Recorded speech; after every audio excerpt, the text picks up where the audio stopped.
Hi, everyone, and welcome to our next installment of our webinar series, Standing Our Holy Ground, where we look at what the church can do about gun violence. Thank you for being with us today. This is a year-long webinar series that looks at the question of what the church can do related to gun violence. This is number 11. We are now on to our 11th webinar, and today's topic is Sandy Hook Promise. So we're having a conversation with some key folks that are well acquainted with Sandy Hook Promise, an organization that aims to honor all victims of gun violence by turning the tragedy at Sandy Hook Elementary School in Newtown, Connecticut in 2012 into a moment of transformation by providing programs and practices that protect children from gun violence. I'm going to let them tell you a lot more about it. Our webinar series is hosted by the Presbyterian Peacemaking Program, collaborating with the Presbyterian Peace Fellowship. I'm Carl Horton, and I am the coordinator for the program, and my colleague Simon Doon is with us. He will be monitoring the platform to make sure everything runs smoothly for us. I want to quickly overview the common understandings that we developed and used to guide our webinar series. They set a baseline for our understanding, they center our conversation, and give us some guideposts for discussion when we are dealing with what is a difficult topic. So here they are. Gun violence is a public health epidemic that impacts our communities, congregations, and members, whether they know it or not. The impact of gun violence is disproportionate, affecting some individuals and communities often and others seldom. We must first understand the impact of gun violence by listening to victims, survivors, and those who experience it. The gun violence prevention movement is not anti-gun. The Second Amendment does not preclude reasonable, sensible gun violence prevention legislation. Addressing gun violence will require changes in the legislation and culture of our nation. The Presbyterian Church USA has issued clear policy and strong statements on preventing gun violence, but true change requires action and advocacy by our members and by our congregations. As people of faith, we must pay attention to the discrepancies between the teachings of our faith tradition and the messaging of the media and special interest groups. This webinar series is an opportunity for constructive conversation and learning, and not for the posturing and polarizing rhetoric that has so often characterized the gun violence debate. And finally, our panelists and you as participants in this webinar series are encouraged and asked to demonstrate mutual respect, listen for understanding, and engage in a way that bears witness to the best values and practices of your faith tradition. For those of you attending the webinar today, the way in which we will be receiving your questions, and we do encourage you to post your questions, is by using the Q&A tab in your Zoom window.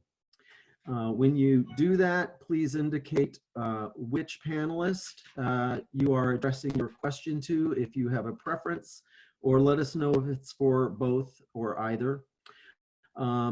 We encourage you not to wait to post those questions until the end, but do it during the webinar. We'll be watching for those and be ready to present them to the speakers when their presentations are completed. And we remind you, please keep our common understandings that we just reviewed in mind as you frame your questions. So we had a coin toss, sort of, and decided who got to begin today. And I'm going to introduce to you first Donald Gaffney, who will get us started. He is an ordained minister in the Christian Church, Disciples of Christ. Born and raised in Newtown, Connecticut, he attended Sandy Hook Elementary School from 1st grade through 4th grade and became active in gun violence prevention following the massacre at that school on December 14th, 2012. Dawn has concentrated on engaging Christians on issues surrounding guns and gun violence, primarily through workshops, small groups, and one-on-one conversations. In spring of 2019, his book, Common Ground, Talking About Gun Violence in America, was published by Westminster John Knox Press. So we welcome Dawn and thank you for being with us. Get us started. Thank you, Carl. I have continued to involve myself in conversations and workshops, and to give you a little bit of a flavor, I've provided about a handful of slides.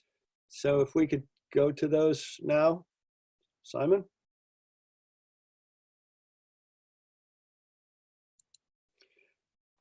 All right, let's go to the next one.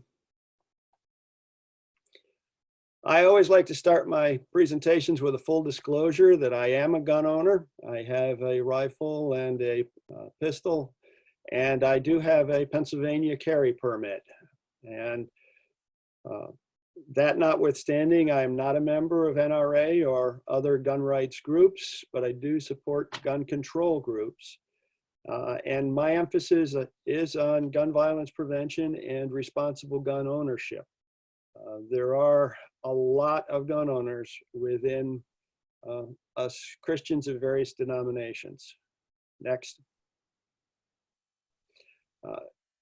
I have found to be very useful a booklet published by the Evangelical Lutheran Church in America, the ELCA. It's available online, and it's called Talking Together as Christians About Tough Social Issues. On page 10 of that booklet, they provide a one-page ground rules for conversation that they authorize individuals to copy and use in leading conversations. And I do that in my workshops. Next. As Americans and as Christians, we're shaped by many factors, including our family of origin, our imagination and our dreams, the particular version of the gospel. There are several Americanized versions floating out there. How we have grown in our faith, how we understand God, and how we use the scriptures. These and other factors really shape how we understand violence in our lives and in our culture. Next. So I have found Walter Wink's book, The Powers That Be, to be very helpful in looking at America. And it is a distillation of a trilogy of books that he previously put out. And he identifies, first of all, the powers that be. The power is the power system, not only government, but the people who control the government. We believe that I believe that there is an oligarchy that actually controls the government, and it is in control by force, and that force takes many forms, from coercion, compulsion, up through simple calls to duty, if you will. And that power system gets a lot of its driving energy from what Wink calls civil religion. That civil religion legitimizes the power system and provides an underlying myth that this power system is built upon. And in our American case, that justifies violence. Part of what drives us to accept that is that we are promised order in the face of the chaos that surrounds us in life. Next. And our civil religion is best known as redemptive violence. Redemptive violence is violence that saves.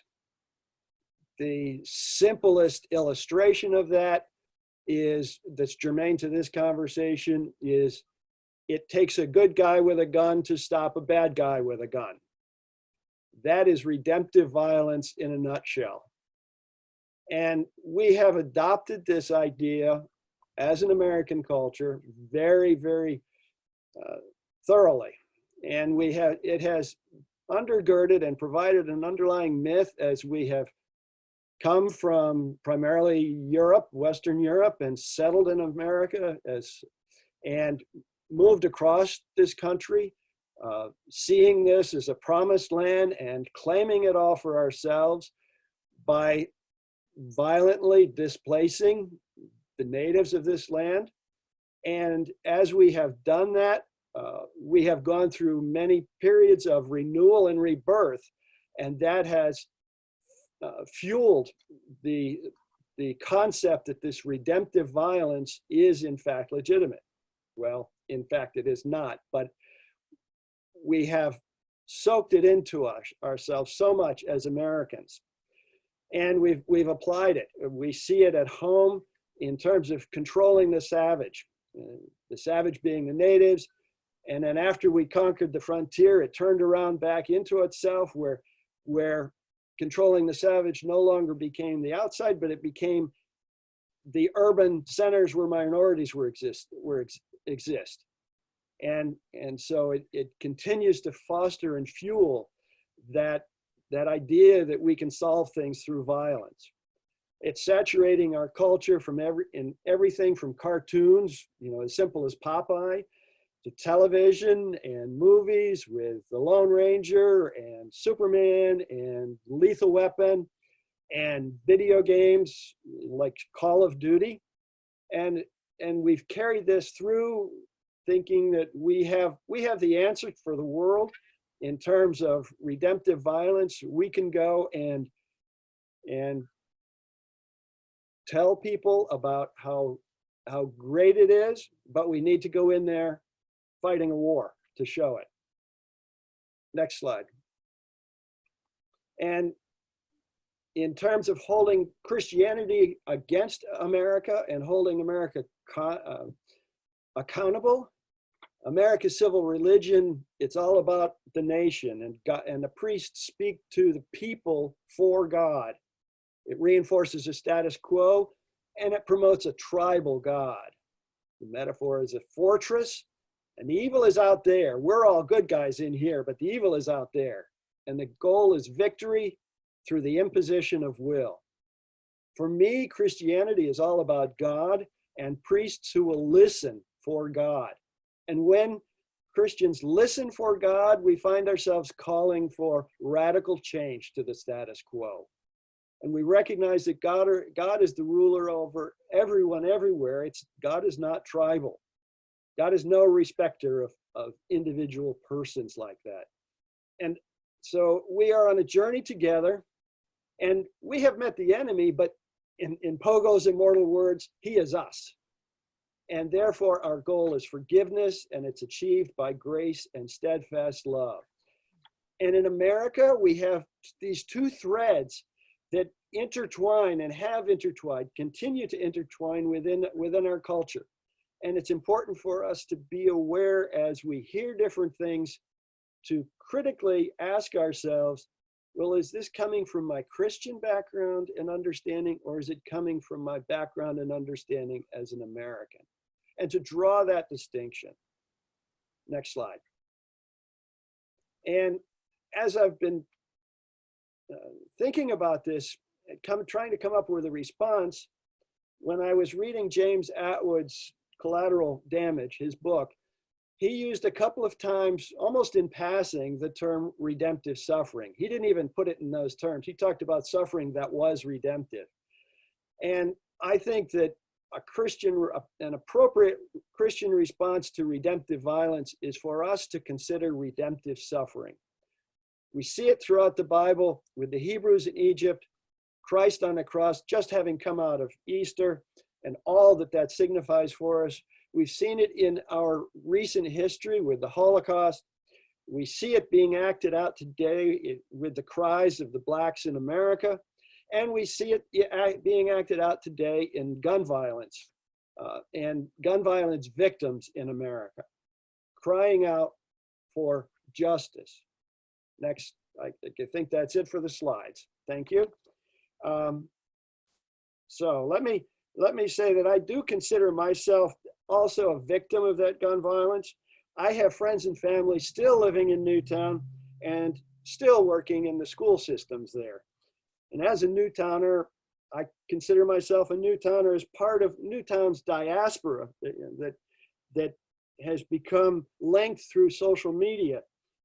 After the Sandy Hook shooting, I followed everything that was happening, including the nationwide and global response and the emergence of various groups in response to the Sandy Hook shooting. Foremost among those groups was Sandy Hook Promise. I personally made the promise early on, sometime in 2013. And the original promise was a list of promises that read like a litany, something that's familiar to us Christians. And as I moved forward from that time, I have been guided in particular by one part of that promise to have conversations on all the issues. And with their permission, I've provided an early version of the promise as an appendix in Common Ground. And I'd like to read it for you now. The Sandy Hook Promise. Our hearts are broken, our spirit is not. And it is with this knowledge that we are able to move forward with purpose and strength. This is a promise to truly honor the lives lost by turning our tragedy into a moment of transformation. This is a promise to be open to all possibilities. There is no agenda other than to make our community and our nation a safer, better place. This is a promise to have conversations on all the issues, conversations where listening is as important as speaking, conversations where even those with the most opposing views can debate in goodwill. This is a promise to turn the conversation into actions. Things must change. This is the time. This is a promise we make to our precious children, because each child, every human life is filled with promise. And though we continue to be filled with unbearable pain, we choose love, belief, and hope instead of anger. This is a promise to do everything in our power to be remembered not as the town filled with grief and victims, but as the place where real change began. Our hearts are broken, our spirit is not. This is our promise, the Sandy Hook Promise. Back to you. Wow, thank you, Don. That does provide a great transition into our next presenter and the information she'll share with us. That person is Nicole Hockley, who serves as the managing director of Sandy Hook Promise, a national gun violence prevention nonprofit that delivers prevention programs to schools around the country free of cost. Sandy Hook Promise, Nicole joined Sandy Hook Promise in January of 2013, just weeks after the tragedy at the elementary school in which her son Dylan was killed. She has had the honor of giving multiple TED Talks on gun safety and knowing the signs of someone who may be in crisis or planning violence toward themselves or others, as well as dozens of speaking engagements and trainings at schools around the country.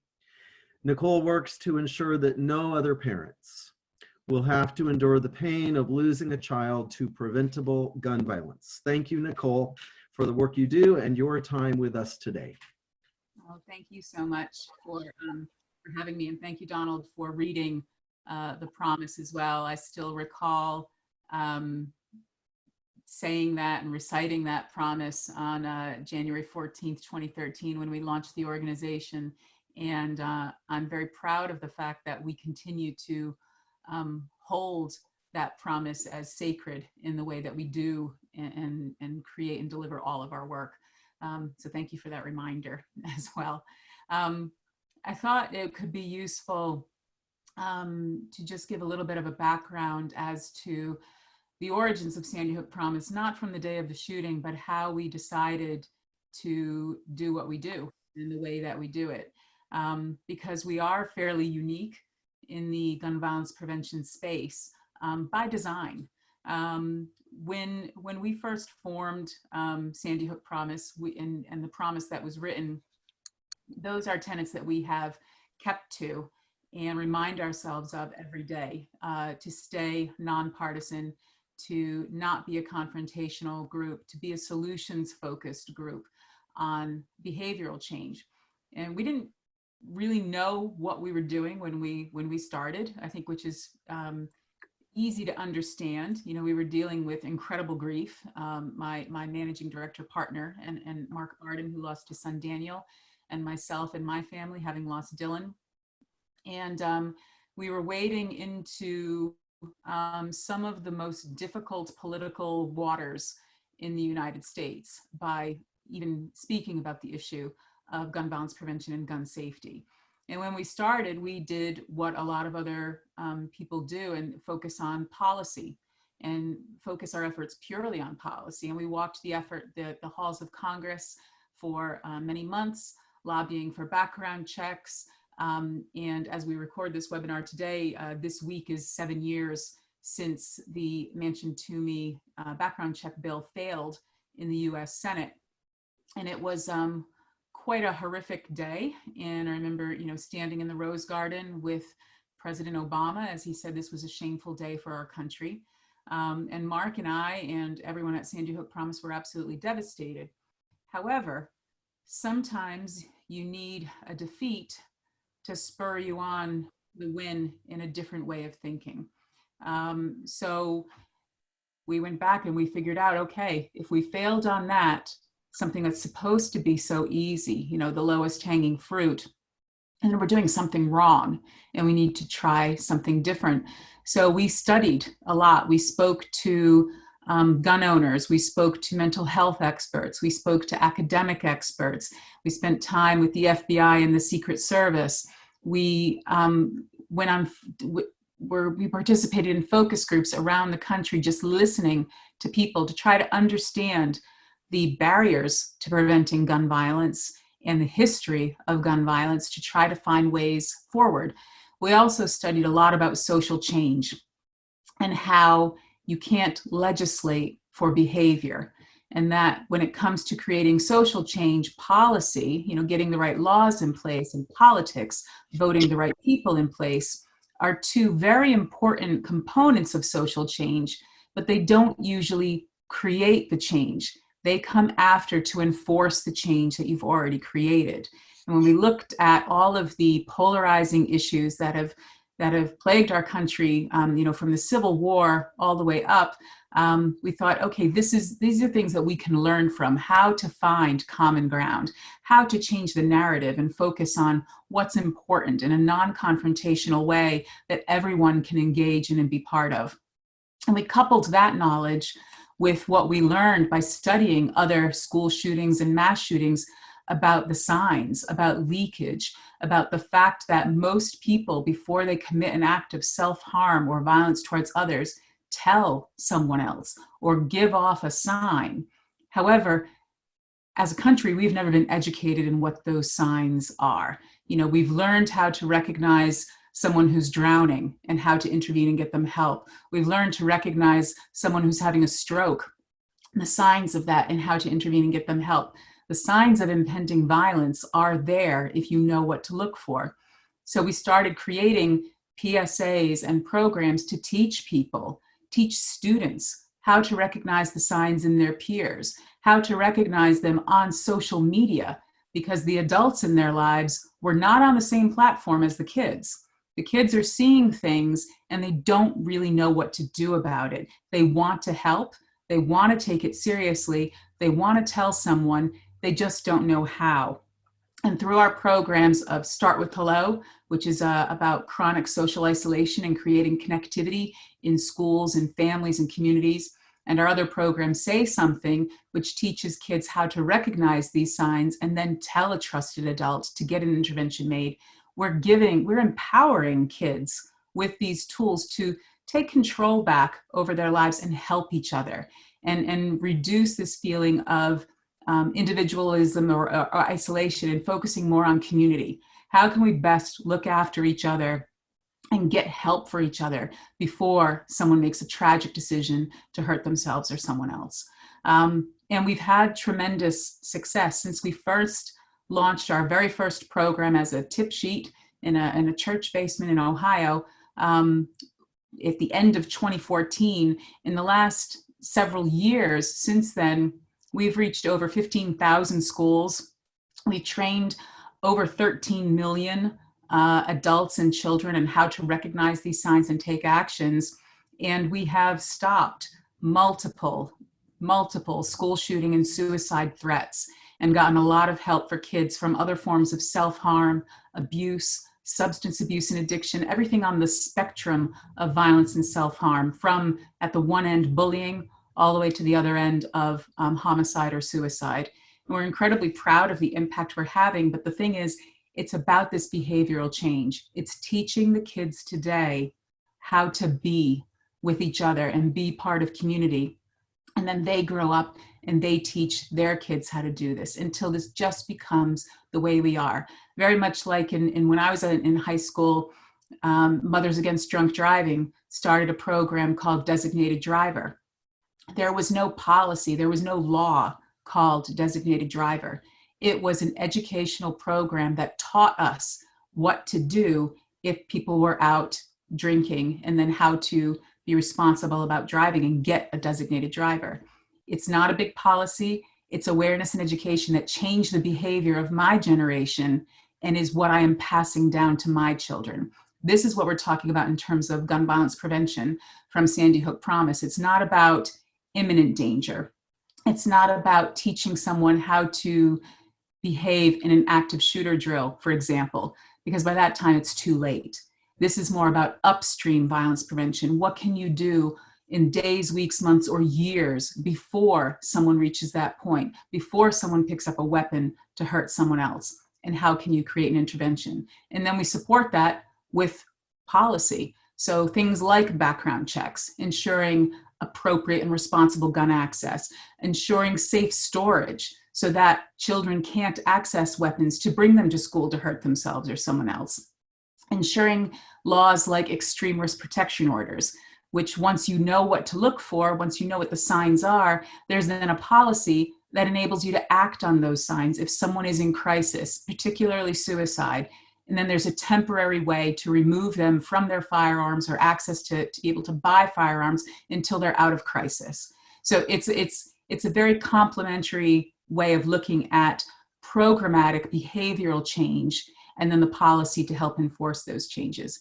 And we still have a long way to go. Like I said, we've only been in 15,000 schools so far.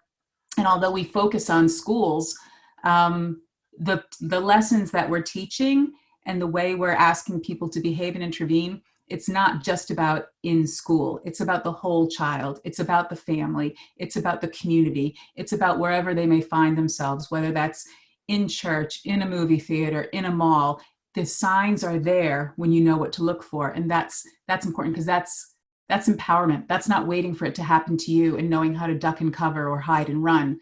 This is about giving you the power to prevent it from happening in the first place, which is what we're all about. So thank you very much for the opportunity to share our journey with you, because it's a fascinating journey and it's helping people every day. Wonderful. Thank you, Nicole and Dawn. We have plenty of time for Q&A, so I do want to remind those who are tuning into the webinar right now to please use the Q&A tab so we can present your questions to Nicole and to Dawn. And we do have one that came in. I want to start us off though, because what I hear you saying, really, the two of you saying, really kind of intersects. And I think about the role of the church. And I heard, Nicole, you said you all started in a basement in Ohio, a church basement, and that you're doing trainings in schools, 15,000 trainings. And I think, wow, did you say 13 million adults and children have been trained in some way? Amazing. So I think about faith formation, and we in churches do a lot of not necessarily imminent work here and now, but we do upstream work with folks, helping people learn, what does it really mean to be a Christian? What does a Christian act like? What are the behaviors of Christians? And Dawn, you talked about sort of a culture in the US that Christianity has embraced redemptive violence. And so I wonder what either of you would say to those who are in congregations wanting to do that, doing faith formation at all ages, but building this into sort of the practice of being a person of faith, so that the kind of faith we pass on to our generations is one that doesn't believe in redemptive violence, believes that there's not a place for violence in the Christian faith. So wondering about application in churches. Dawn, you are sort of the theologian here, and Nicole, you have the practice of knowing how to do trainings around this. Just curious what you would say to church people. I don't know if you want to go first, Don, or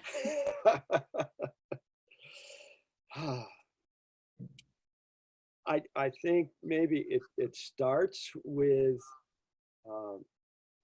showing that within the church there are diversities of opinion, and as a part of faith formation, learning to listen to informed Christians who don't necessarily hold the same position on things that you do, and learning as part of faith formation to discern where each individual comes out on that. There's an expression that I have heard recently, particularly within my denomination, that we Christians are diverse but not divided, and as such we need to embrace that diversity at all levels. And so how do we do that? It starts by listening respectfully, and as we listen, seeing Christ in the other person and acknowledging that that other person is beloved of God and is speaking in good conversation. Hopefully, we are vulnerable to each other. And I think one of the aspects there is to model vulnerability as we share with one another. yeah, I think the only thing I would add to that is, in Don's slides, he talked about kind of combating fear with love. Yes. I think that is critical, and that's core to the teachings within Sandy Hook Promise as well. Our goal is not to scare people into action, and it's not about creating fights. It is about respecting each other's differing opinions, but working to find the common platform. And the common platform, more often than not, is love. For Sandy Hook Promise, it's love of children. It's the desire to protect children. That is something that anyone can agree on. The ways that you might choose to do that could differ, but that doesn't mean that they're without value and shouldn't be listened to. But our programs are all about training people how to reach out, accept each other's differences and respect them, but still strive to create connection.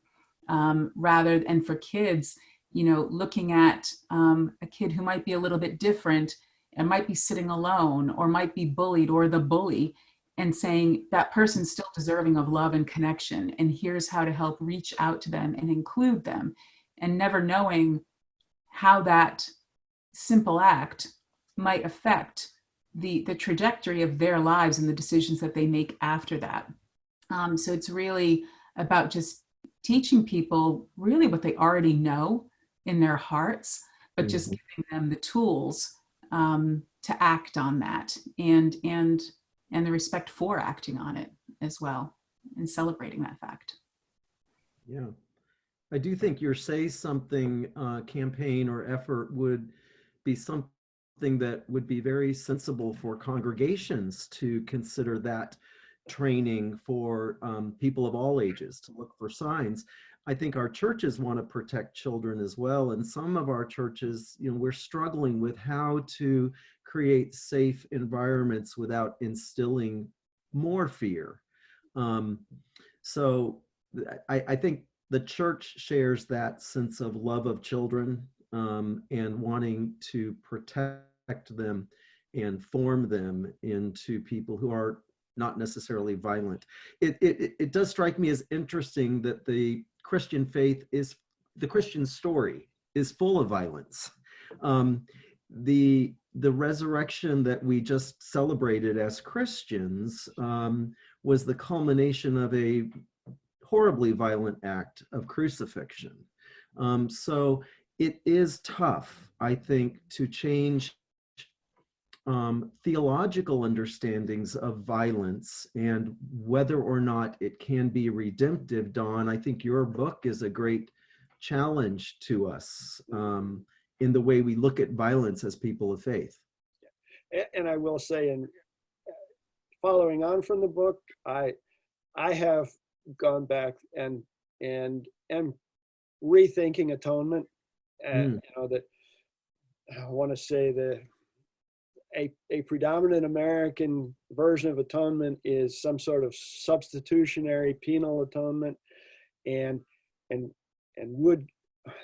does our God really do that? Really require that, or does mercy trump justice? And that requires some rethinking on our parts, even the adults, as far as what, where they are in their faith journey, where we are on our faith journey. The other thing that it did was it sent me to Niebuhr's classic book, Moral Man and Immoral Society. The fact that we can gather a group of moral people who are all moral, all good, but we can still end up with a bad group. And what's that about? And to start to look at that and challenge our thinking about that, about all aspects of violence. And certainly that's a part of my book, is looking at violence in the Bible. We can't ignore it. And we can't ignore violence in our faith. That means that we need to come to a different understanding, a deeper understanding about who God is. Yeah. We've got quite a few questions now, so I'm glad we've got time to get through them. And thank you for the comments about the importance of respectful listening and dialogue and being open to other perspectives. We may have some in our questions that are coming in. Don, you gave a great plug for the ELCA and the Lutherans resource on dialogue. I just want to make a great plug for the Presbyterians and our Seeking to Be Faithful guidelines for Presbyterians in times of disagreement. That document's been around since 1993, guiding, accompanying Presbyterians through some hard conversations, and it continues to be helpful to us. So I know that lots of denominations have these resources to help their members disagree without being disagreeable and be respectful and hear the other. So I wanted to put a little plug in for that. Absolutely. Yeah. So so one comment is probably to you, Don. This is a person of faith. It's an anonymous comment, but the question is, how do you hold a gun and still be in sync with a gospel of nonviolence? If Scripture says the one who takes up the sword will die by the sword, how does a Christian hold a gun? That's for you, Don. Or Nicole, if you want to try that one. I grew up on a farm where a gun was a tool on a farm, and I still view it. And I live on a farm now, and I still view it as a tool on a farm. There are varmints to dispatch. There, and I will admit that I am not perfect, and I am also a product of the culture that I grew up in, and so I grew up with shoot 'em up westerns, Right. and although I have a pistol, a revolver, it is strictly used for plinking, for pleasure shooting. It's not for personal protection by any means. So um, that's where I am with my gun. Yeah. Great. Hey, Nicole, there's one from our colleagues in the Peace Fellowship, Marjorie Rossi, who works with their Gun Violence Prevention Roundtable. She thanks you for your work, calling it remarkable. And maybe you may have already answered this, but how does your work intersect with churches that are trying to prevent gun violence? Well, the trainings that we provide, although they are designed for as a curriculum in school, the digital downloads that can be available on our site from both Say Something and Start with Hello are certainly applicable within a church environment as well. So teaching adults how to recognize the signs so that they can help their child or they can help other adults, that's still available. And we're also creating right now for the fall a program which could also be used in a church on how to be a trusted adult. When a child comes to you with questions about someone that they're concerned about, how do you respond and what's your role in dealing with that appropriately in order to get that child help? Because we never want the child to be the one diagnosing the problem or creating the intervention. We want their job to be letting adults know, and then we can take care of it. So there's a lot of these programs that can absolutely be delivered within a church environment, or any environment for that matter, because the components are the same. And the signs, although we're focused on school shootings, that's our nexus, but that's not the only thing that we teach. Workplace violence, community violence, domestic violence, dating violence, the signs are there, and certainly for suicide as well, and depression. So there's a lot that we can do for adults too. Yeah. Nicole, could you also speak just briefly to Promise Leaders and the network of volunteers that we have out there? Like you, Don. Our Promise Leader community, there are several thousand of them across the United States. And these are our volunteer champions who are helping share the promise where they live and can also support and promote the digital trainings to schools, to community groups, to faith congregations, so that people can learn the signs where they live and how to protect people everywhere. So the Promise Leaders are really our front line of defense in promoting this and sharing the message. So thank you, Don, for all of you as a Promise Leader. Don, the person who asked the question about the gun has thanked you for your honest answer and your personal struggle. You know, it's interesting because in the policies of the Presbyterian Church, I mean, we have a wonderful policy, gun violence gospel values, but it does say that there is not a desire to take away guns from responsible owners, and that there are Presbyterians who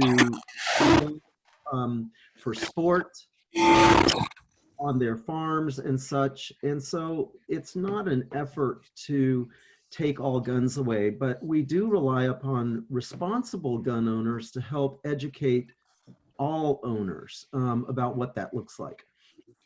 You know, you were talking about adults, Nicole, and while you all started out wanting to help children grow to be nonviolent, you know, in the Presbyterian Church, we understand faith formation is a lifelong process. You're not like instantly formed and done, right? We continue to grow and learn. And I think the realization is that through our life journey, there are lessons to learn, and we are shaped more fully into people of faith, well-formed people of faith. So I do think, even like when you used Mothers Against Drunk Driving and Designated Driver, that's a great example of a changing of behavior that now just seems like it's the way the world's supposed to be. Nobody questions that. So I wonder about the way in which the way in which Sandy Hook Promise is something that is useful no matter what your age, because as Don has pointed out, even people of faith have come to accept violence as the norm. And this is normal. So how could we change not only the behaviors of all of us, but the expectation that when this happens, it is wrong and it's not something we should accept? I'm curious about how Sandy Hook Promise continues your efforts when you know it happens over and over again, and it's got to break your heart like it breaks our hearts. You know, there was just a note that this past March was the first March that was a march free of a school shooting since 2002. So that's 18 years, the first in 18 years. So how do you all persevere? Yeah, it's how wonderful that we've had a month with no school shootings, and how tragic that it's needed a global pandemic to ensure a month of no shootings. We persevere because we always have hope. Because not only do we continue to have acts of violence in schools, we're also seeing the other side in terms of the acts of violence that you don't hear about. And there's so many stories that we could share about the school in Houston that is not going to be known like Sandy Hook or Parkland because the school shooting was averted, or the one in Cincinnati, Ohio, or the one in Seymour, Connecticut. These are what keeps me going is the fact that I know what we're doing works, and that over time, there will be less of these schools that we know about only because of the tragedies that have befallen them. And instead, it will become a safer place. Can we eradicate violence? That would be a lofty goal. However, we still want to promote to kids that schools and churches are the safest places to be in a community, but they're not immune to violence and acts of self-harm. So it's about helping them take more control of their environment and change what seems to be the current narrative, and not accept it as the current narrative. Because to be honest, that breaks my heart more than anything else sometimes. The apathy or the sentiment that, well, nothing's changed, this is just part of the way it is. And there was a shooting in Texas last year, possibly a year and a half ago. And I remember watching the news because it's the same story every time there's another school shooting. And they interviewed a girl who said, well, I was just wondering when it was going to happen at my school. That is not, I mean, as a parent, that breaks my heart that any child would think this is inevitable, and that we adults are not doing enough to protect them. That's why we create our PSAs, to try to give voice to the fears that kids have, to try to spur the adults into action and realizing that we are part of creating this problem. However, we can very much be part of the solution as well. So it's the heartbreak that I don't want more parents to be like me. And if I'm strong enough to use my voice, thankfully, I will use it to help save others in the name of my son. But also, I have the hope because I know that this works. And I know about all the stories that you're never going to hear about because we have made the interventions. And that's what keeps us going. Great. We've got 2 more questions from viewers, and then we want to have some time to talk about what comes next in the webinar series. Dawn, somebody's asking about vulnerability. Could you talk about the vulnerability and how it connects with church people's desire for security in their churches? Yes, there's a In 1 or 2 minutes. Indeed. I think that for me, that is a that is an underlying fear in Christianity, in that we recognize that if we follow Christ, and Christ's model for us is vulnerability, that we, like Christ, will be crucified. And that is our one of our big fears. But as we also know, love casts out fear. And so it means that we are called as disciples of the Christ to follow and to step forward and put our fears aside, focus on the other, because that's, the other is where Christ is. And go ahead and admit that we are fearful, but recognize and still step forward in love. Mhm. It is a challenge for us as Christians. There's no doubt about it. But that is part of what makes Christianity so great.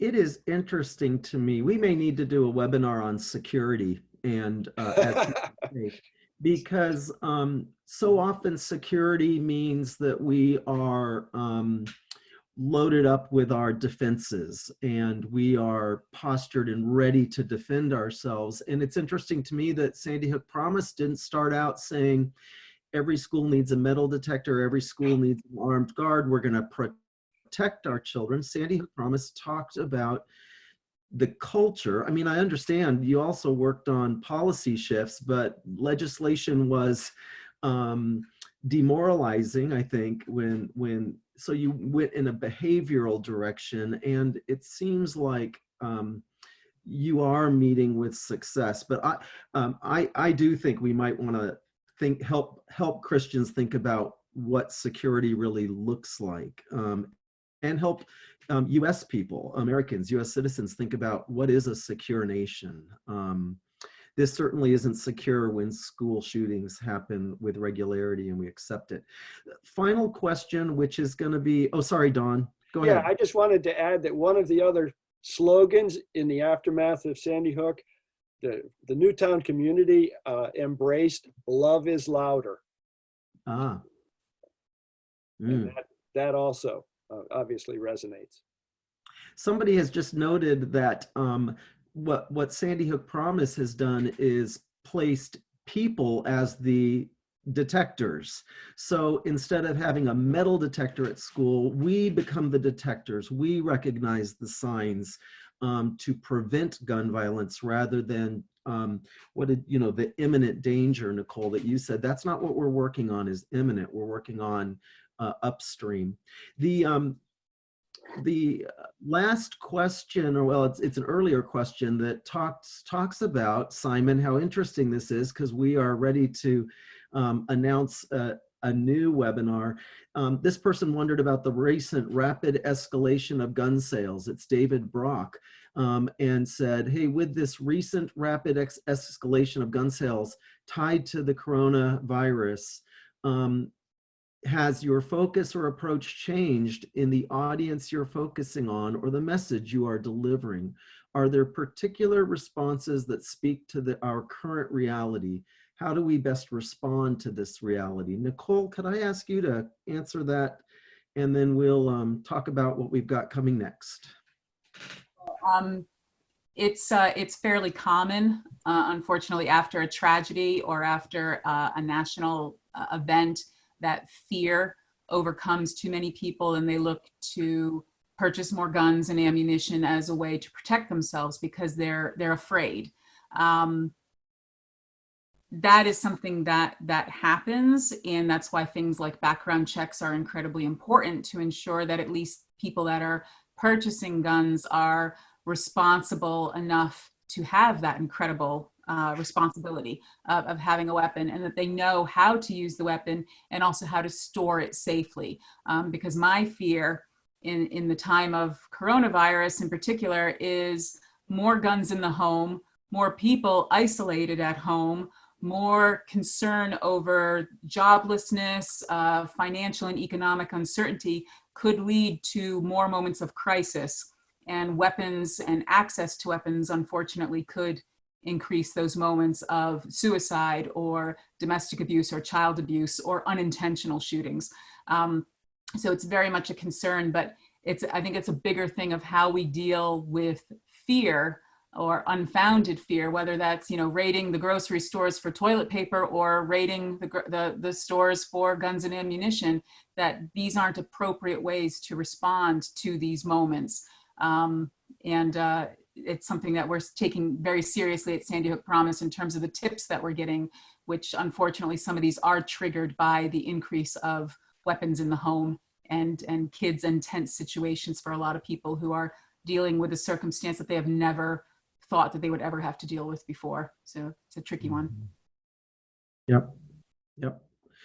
Well, before we close, and we're going to be right on time today, we want to make sure we can direct people to the resources that you all have. So we want to remind those of you that are viewing that Don Gaffney has a book, Common Ground, talking about gun violence in America. It's from a wonderful publisher, Westminster John Knox Press. We recommend giving it a read if you found today's discussion insightful. I have read it and would encourage each of you to get a copy and study it. We also want to mention that you can find more information about Sandy Hook Promise at sandyhookpromise.org, learn about the signs to prevent gun violence, and they have a sub page that is /warning signs, and follow the organization on Facebook, Instagram, and Twitter, as well as use the hashtag #ProtectOurKids. So speaking of next webinars and the question about how this pandemic is, how we are living within a pandemic, we've added a webinar to our series. It's called Get Your Guns, Why Americans Buy Firearms in Times of Pandemic and Crisis. I think we'll also be looking at the intersectional concerns because we're all in homes where people are amassing their guns. So we'll look at the distinction between fear-based and faith-based responses to crisis and disaster, how times of pandemic and crisis really amplify the issues that intersect with gun violence, and what faith communities can do in the midst of a crisis to ensure the proper care of our most vulnerable and marginalized. We'll be joined by Lori Krause, who is the Director of Presbyterian Disaster Assistance, and by Robert Hogard, who is a pastor and PhD student in Rochester, New York. And I think it's Hoggard, but he's great, and we're thrilled to have both of them with us on April 30th. Please register for that webinar or any of our upcoming ones by visiting our webpage for the series. That's where you can also view the recordings of the webinars that have already taken place. So we're right on time. Thank you, Dawn. Thank you, Nicole, for joining us today and for sharing your insights, your experience. It's been a great conversation, and I think we are all enriched. Thank you as well to those of you who have attended the webinar. We hope you will join us on April 30th. Until then, goodbye, everyone.